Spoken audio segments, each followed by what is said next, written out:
আরে অন্য কাজের মতো ভূত খেদানো তেমন কোনো কষ্টের কাজ না। ভূত খেদাইতে খালি একটা মন্ত্র পারা লাগে। কয়টা মন্ত্র পারেন আপনি? আরে কেন, মন্ত্র তো পয়দাই করছি আমি। তুই কয়টা শুনবি এটা কো। অতগুলা শোনার নাকবো না, আপনি একটা কোন। একটা আর একটা মন্ত্র কমু, আর একটা অনেক মন্ত্র পারি এরকম। ভূত খেলে না আমার কাছে কোনো ব্যাপারই না। এখন প্রথমে এই পুরা জায়গাটা আমাকে একবার ঘুরে দেখতে হইব যে কিসের জন্য চঞ্চল এই জায়গায় আছে আর এরকম করতেছে। ভাই আপনি কোনো চিন্তা করেন না, আমার এই দুই চোখ দিয়া আমি সব কিছু ক্লিয়ার দেখবো। যদি একবার চঞ্চলারে দেখতে পাই সবার আগে আমি আপনারে জানাবো। আমার চোখ ফাঁকি দেওয়া একবারে অসম্ভব। এই নাটকির পো ওদিক যা আর তুইও যা, কিন্তু এই মন্ত্রটা পড়তে পড়তে যাবি। আম গাছে ভূত, ভূতের নানি টুট টুট। আম গাছে ভূত, ভূতের নানি টুট টুট। আর একটুর জন্য যদি তুই চঞ্চলারে দেখতে পাস তাহলে চিল্লে আমার ডাক দিবি, ঠিক আছে? যা।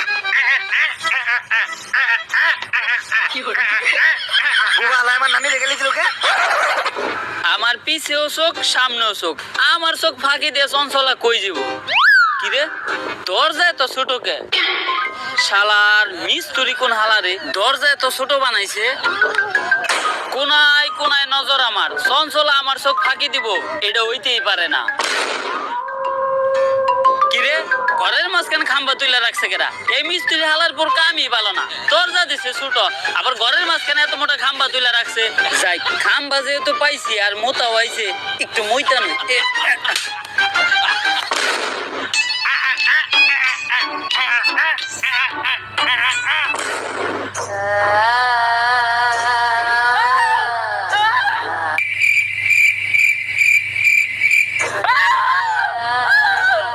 বুবারে কইছিলাম চঞ্চলারে দেখতে পাইলে আমার ডাক দিবি, ও আমার ডাকে না কে?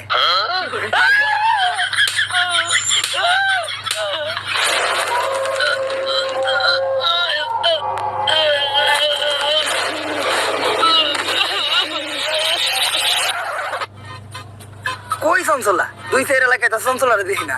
আসলে ভালো মানুষের ধরে না, শয়তানের উপরেই ভূতে করে ভর। তোর নানিরে খালি কর। এই আমার নানিরে গালি দিল কেডা? নানিরে গালি দেওয়া দেবো না, নানি হইলো আবেগ। কাউরেই তো দেখি না, তাহলে গালি দিল কেডা? চঞ্চলা বললো নাকি খেজুর গাছে ভূত, ভূতের নানিরে টুট টুট। খেজুর গাছে ভূত, ভূতের নানিরে টুট টুট। কই রে তোরা?